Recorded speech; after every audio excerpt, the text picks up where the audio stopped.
again vote on the Prime Minister's deal. I do think this is an important way of trying to bring this to a close. Thank you. Alison McGovern. Thank you, Mr. Speaker, and I don't agree with much of what the honourable member just said, apart from when he said that it should be a priority to get this damn thing over. Yes. And I think he made a fair point there. Today has been a difficult day, but we are all here with the best of intentions to seek to represent the interests of our constituents and to do right, Mr. Speaker, by our consciences. And I want to support all members who are speaking in this debate and all who will participate in this process, because they are trying to express what they feel to be best for our country, and we must pay due respect to everybody in this debate. Absolutely.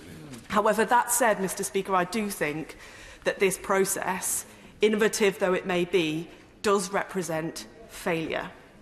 The fact that we are here is a failure of any party to win the general election that was called in 2017, with a clear mandate from the British public as to what Brexit would mean.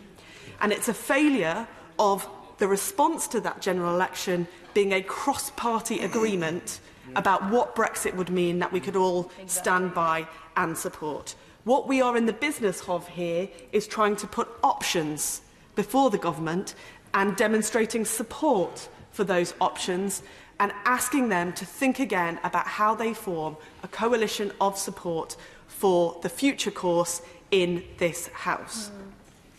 Which brings me, Mr. Speaker, to motion D on the EEA Customs Union. Now, last June, I voted for an EEA-type Brexit. I rebelled against my party's whip to do so, and I remain glad of that, because if we are to Brexit, I think that is probably the most tolerable form.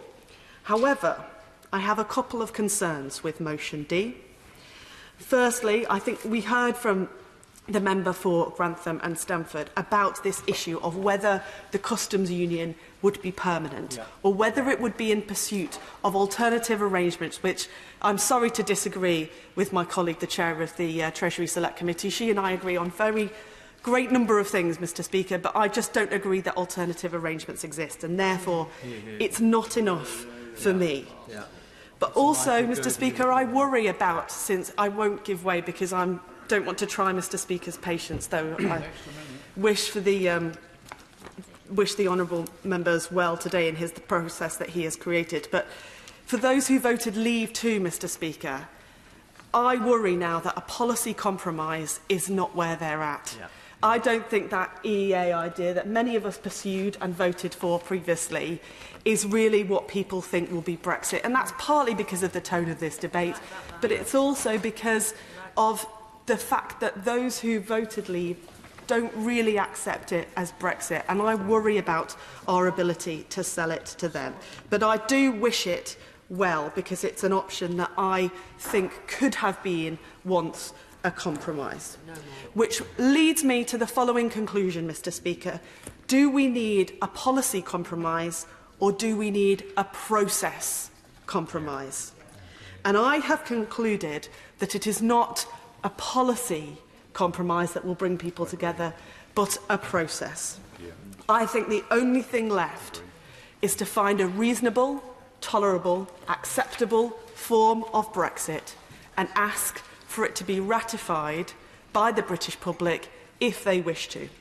Those of us who remain confident in the value of our European Union citizenship will campaign for the status quo, and those who wish to campaign for Brexit can do so.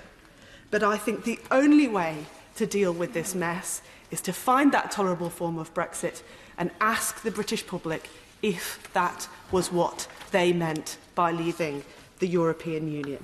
And as I said, Mr. Speaker, those of us who still believe in the idea of a European Union that would lift all, include all, and create peace in our continent will campaign for that principle. Thank you. Greg Hands. Thank you, Mr. Speaker. It's always a pleasure to follow the member for